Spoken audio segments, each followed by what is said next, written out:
What's up, YouTube? Mike Evans here. Hopefully, you guys reality check. This is me. I'm reality check Mike. Time to bring the world back to reality, baby. I just want to quickly talk about the Major League Baseball Cincinnati Reds 2019. For all those who've been sleeping under a rock lately, what's been going on is that the Reds made a great trade with the LA Dodgers with Puig, Kemp, Woods, and some other minor leaguers. And the Reds gave up Homer Bailey, which is a great thing if you're a Cincinnati fan, because he was a clown anyway. And I'll get back to that later. But I just want to talk about what I think personally what the Reds are going to do this year in 2019. If you're a Reds fan or any, yeah, right, Duke sucks my butt. Anyway, listen. Um, what I'm saying is that me personally, I think the NL Central is one of the strongest divisions in baseball. You got the Cardinals, who just signed a whole bunch of great people. The Brewers, which unbelievable, freakish last year. The Reds, Cardinals, except for the Pirates, because I don't count the Pirates for anything. I really do think that these trades are really going to help the Reds, man. With if you've never seen Great American Ballpark at all whatsoever, this is a home run hitter's ballpark, man.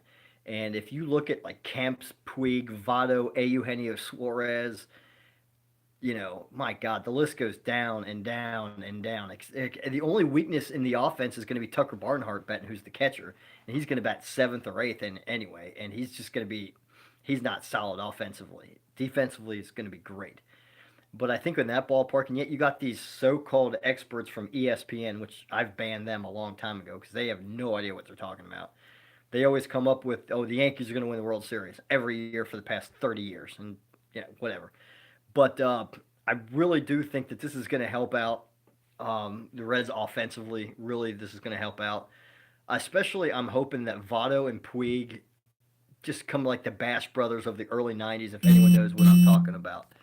You know what I mean? Like from the early 1990s, the Bash Brothers.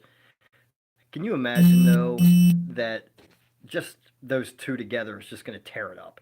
Anyway, back to the Homer Bailey thing is that he got shipped to the Dodgers, and Dodgers actually paid his contract, which I think was like 24 million or something ridiculous like that, and then they released him because he's a clown. I mean, he was 1-13 in starts last year, and he kept telling, "Oh, I'm fine, I'm good." No offense, man, but when you're 1-13 as a pitcher, you got to go down to the bullpen. That's the problem. He didn't want to go to the bullpen because he was too good for that, and he was too good to be sent down. He couldn't because he was a 5-10 year, 10-5 guy, whatever it's called. Can't do that.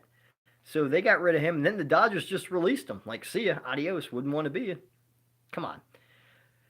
I really do think that if the Reds are one pitcher or maybe even two pitchers away to being contending again in the NL Central.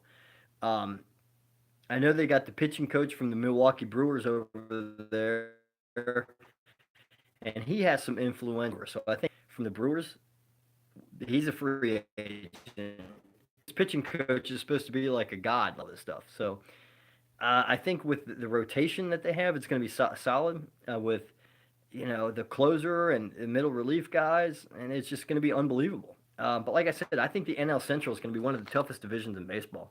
Cubs, Cardinals, Brewers, and then the Reds. And then, like I said, the Pirates, which they anything from Pittsburgh sucks in my opinion. Anything Steelers, whatever. Anyway, that's just my take on it. I really do think that Kemp can hit 30 home runs in that ballpark easily. I think Votto can hit over 20. I think Suarez can hit over 20. Jose Peraza can hit over 15. Nick Senzel, that guy is going to hit 15 from the minor leagues. He's going to be coming up. That guy's going to be an absolute stud. And in that ballpark, you don't run on Puig, man. I'm telling you, in right field, do not run on him. He will gun you down and hose you down. But anyway, this is just my opinion. Hopefully you like this. And if you do, tell all your friends about this, man. I got lots of videos to go.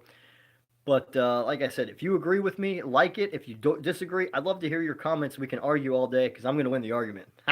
Anyway, like me. If you don't, whatever, it's your choice. But like I said, I think that I predict the Reds, they can easily win 80 to 85 to 90, and it's going to be tough. But if they get more pitching, I mean, my God, that's going to be amazing. But like I said, if you look at Yasiel Puig, his stats against the NL Central, he's been tearing it up. He just a beast. And their schedule's not too shabby either. I think the first month they got like the Pirates. The first opening day is going to be Pirates for like 4 games, and then we'll see. And then they got like again, they're going to be easy, but whatever.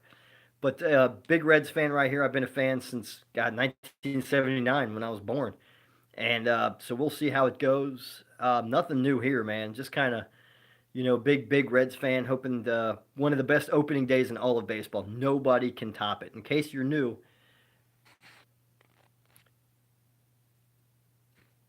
look it up. Adios.